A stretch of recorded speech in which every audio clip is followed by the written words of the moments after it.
Hello, welcome to a new asynchronous listening to session. And today the topic is high and low context communication. And your first task is to do a quiz. And here, and you see 10 words, and along with some example statements. When you read, and you can understand and what the word means, and also and you can look it up in a dictionary to make sure for the meaning. And here you have a total of 10 uh, matching activity. Please read and decide the best suitable word, the most suitable word, and match the words with their definitions. Okay, and you have 5 minutes. Please pause the video here and do this task.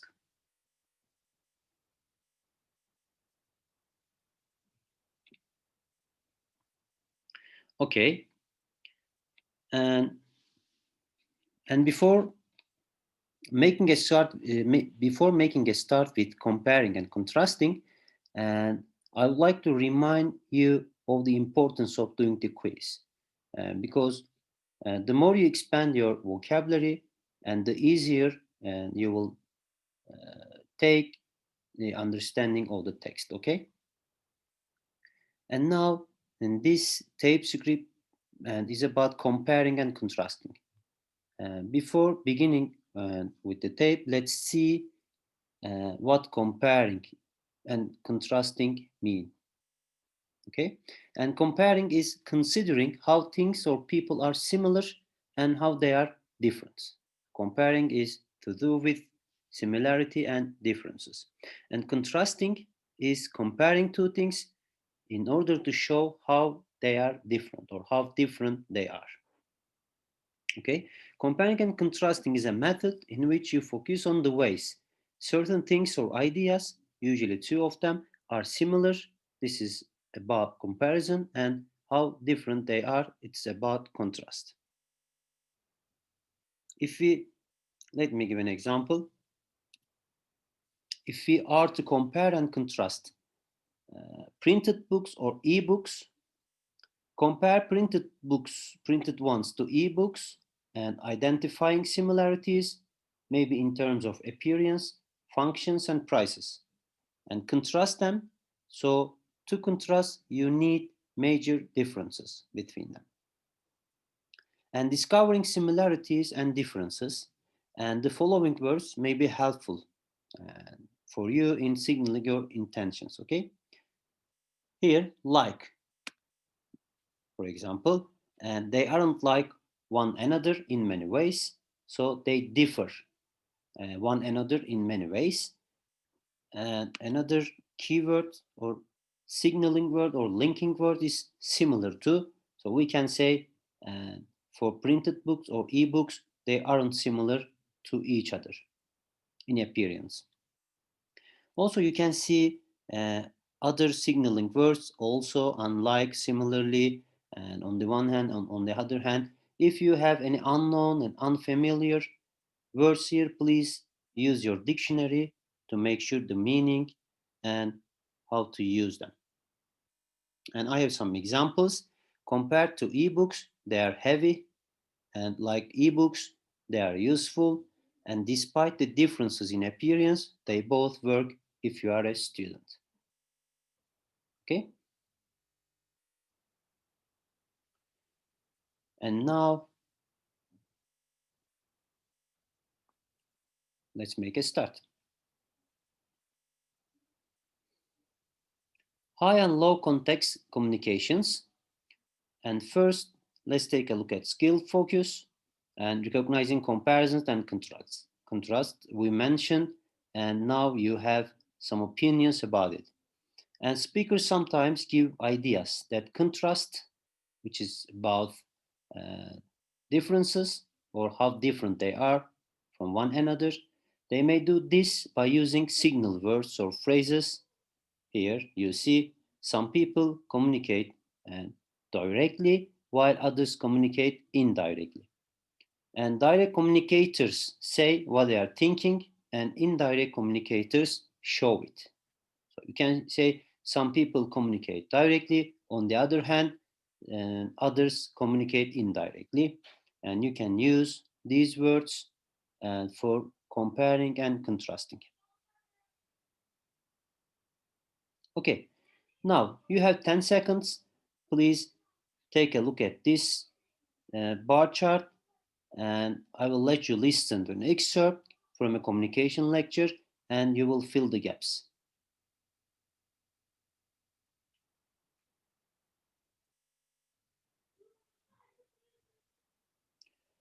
Okay, let's listen.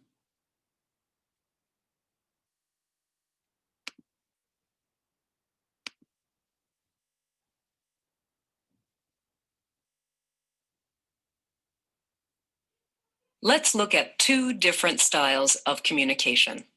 With the first style, people use words to communicate their ideas. For them, telling is the best way to communicate.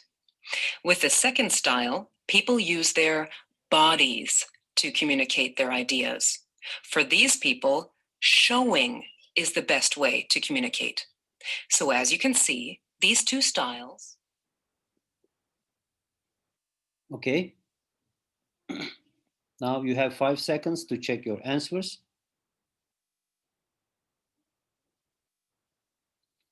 Okay, and what we have learned from the recording is that there are two styles of communication, and first style and second style.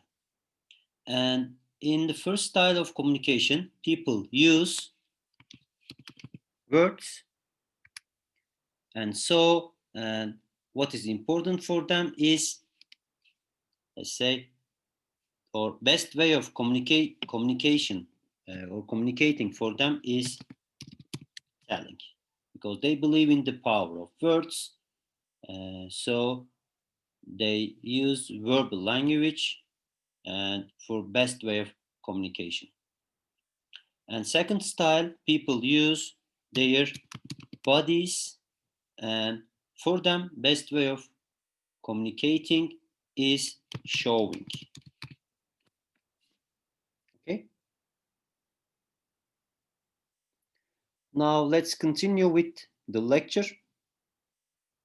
And here there is a note-taking activity, and you have 30 seconds, and before listening, just take a quick look at this chart, and while listening, and you are required to fill the gaps, and you need to collect as many clues as possible, because after this exercise you will be asked some questions, and to which you will find answers by means of uh, benefiting from your own notes. Okay.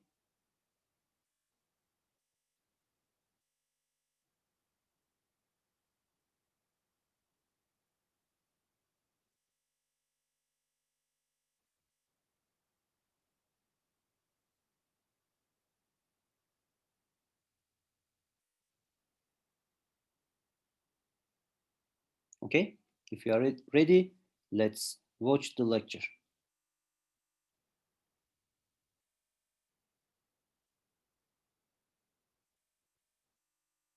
Today, I want to talk about something that everyone who works in international business must learn to do: communicate across cultures.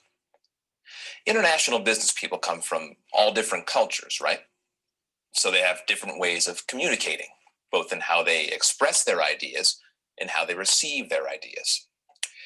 Now, just to be clear, I'm not talking about the use of a particular language, English or French or Chinese or whatever.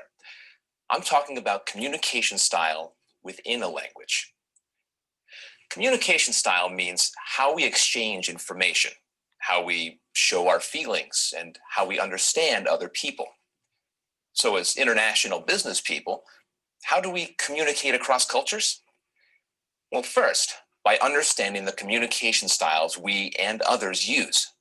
And second, by transferring that knowledge to the workplace. So let's get started.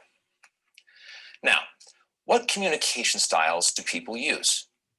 Well, basically, there are two. One is low context, and the other is high context.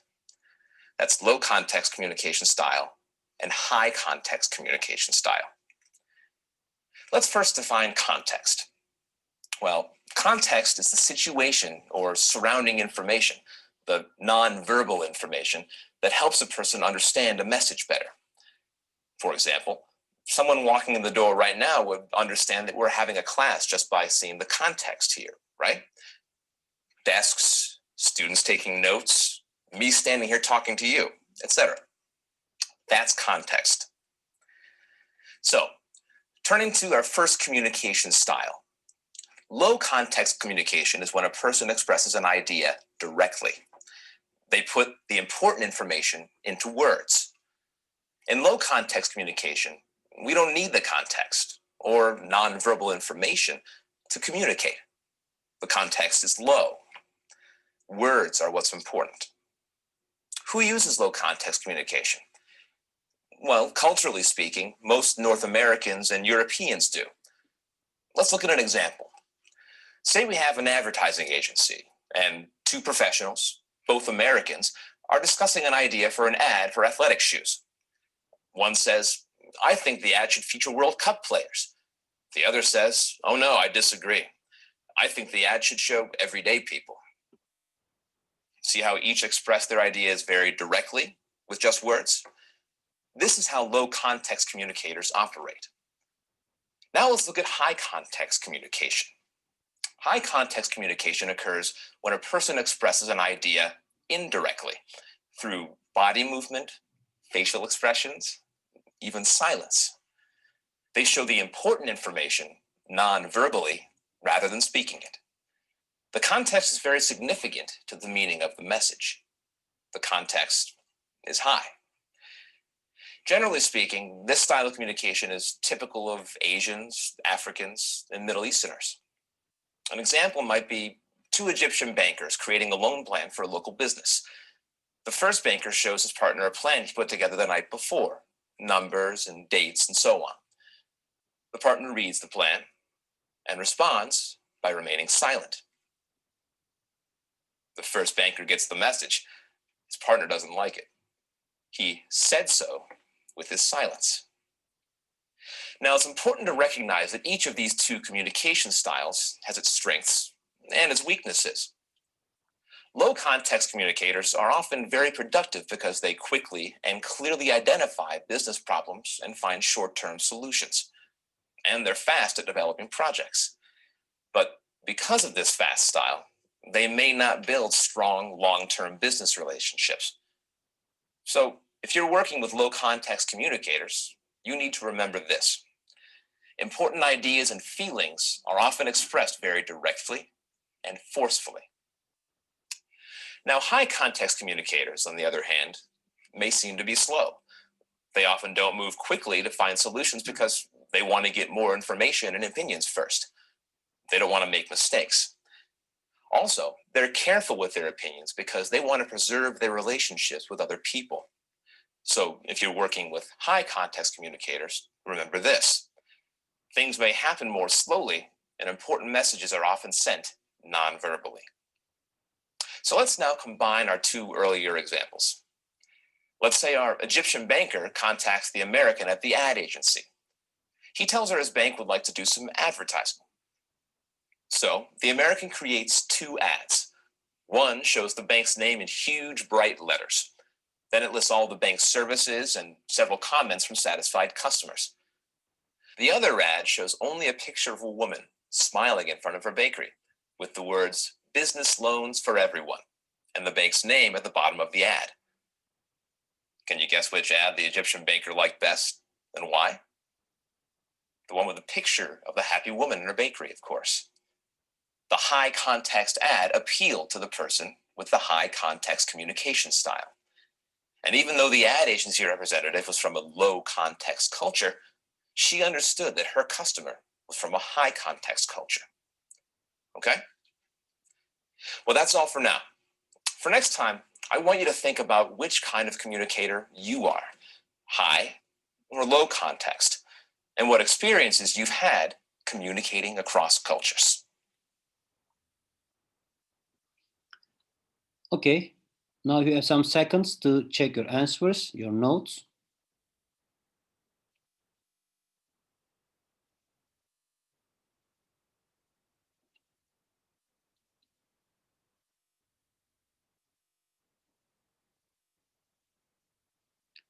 Okay, let's see what an example of note taking should be together. Okay, for low context and high context communication styles, context is important for low context communication. No. For high text communication, and yes, on a lot. And how ideas are expressed in low context, and it is directly. For high context, it is indirectly. And how important information and given here, so words are of the greatest significance in low context communication style. And high context, it's body movements and silence or facial expressions. Okay, and you can take your notes here, and you say body m dot and silence and face and dot exp. Okay, try to note down your notes. Try to note down the bits of information and in a shortened way, quickly, because you will just benefit from these ideas, this information, and to form your answers for written questions. An example for low context here, and an American shoes advertisement. And for high context here, and for Egyptian bankers and creating loans. Okay, who used by, and low context generally Europeans, and high context and Africans and Asians and Middle Easterners. Okay, and strengths and weakness, and you know that from SWOT analysis, the S here stands for strengths, I mean positive sides and advantage or pros or something, and weakness, and W stands for weakness and negative sides or bad sides of something. So what are the strengths of low context communication? It's productive and fast. And the weakness of low context, it is say it is for short-term communication and fails to establish long-term business relationships. How about high, I say context communication, the strengths of it, and it's careful with opinions, and the weakness of it, it is really slow. Okay.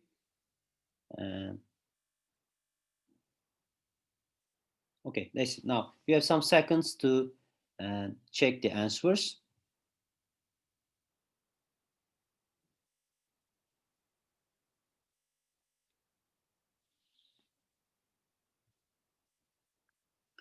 Okay, now let's continue with the questions. Okay, why is it important to understand different communication styles? And here,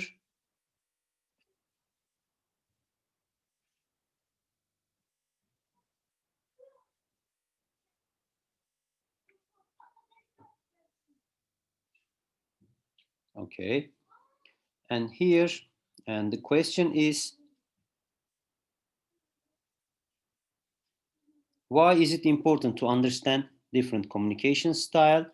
And it's important because communication means how we exchange information, how we show our feelings, and how we understand other people.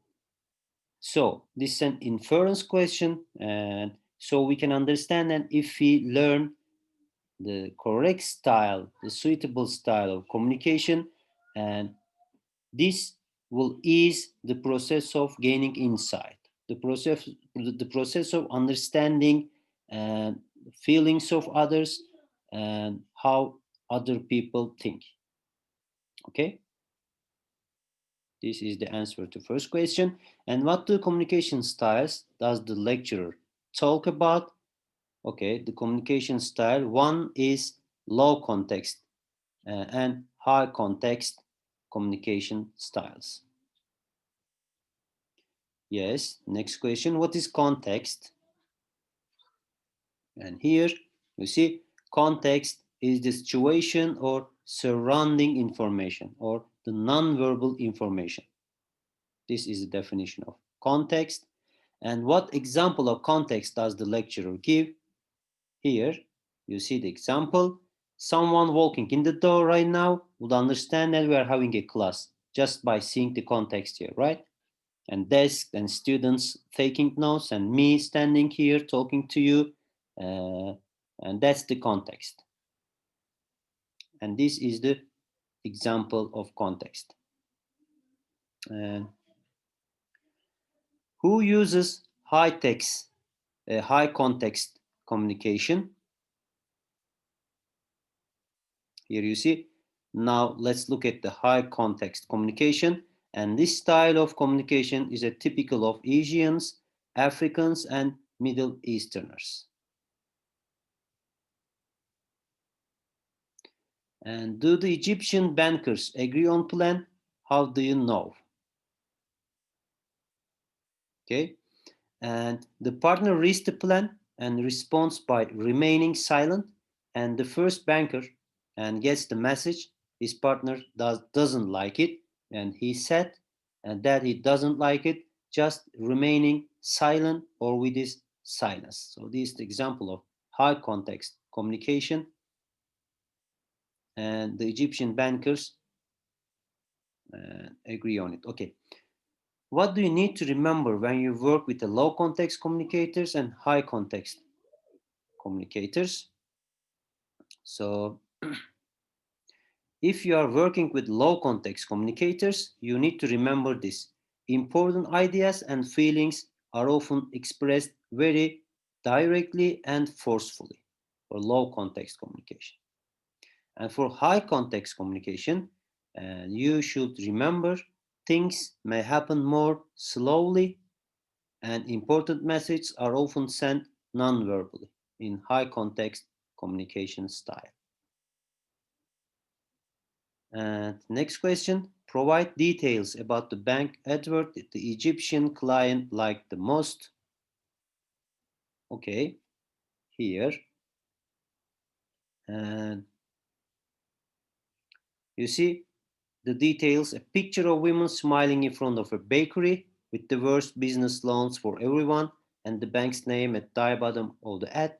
Can you guess which the ad the Egyptian banker liked the best and why? The one with the picture of happy woman and her bakery. And because high context had appealed to the person with the high context communication style. Okay. Last question, what does the speaker ask students to think about for the next class? And the lecturer asks students to think about which kind of communicator they are, high or low context, and what experiences they have had communicating across cultures. Okay. Now please double check your answers. And this is the end of the session. Okay, thank you.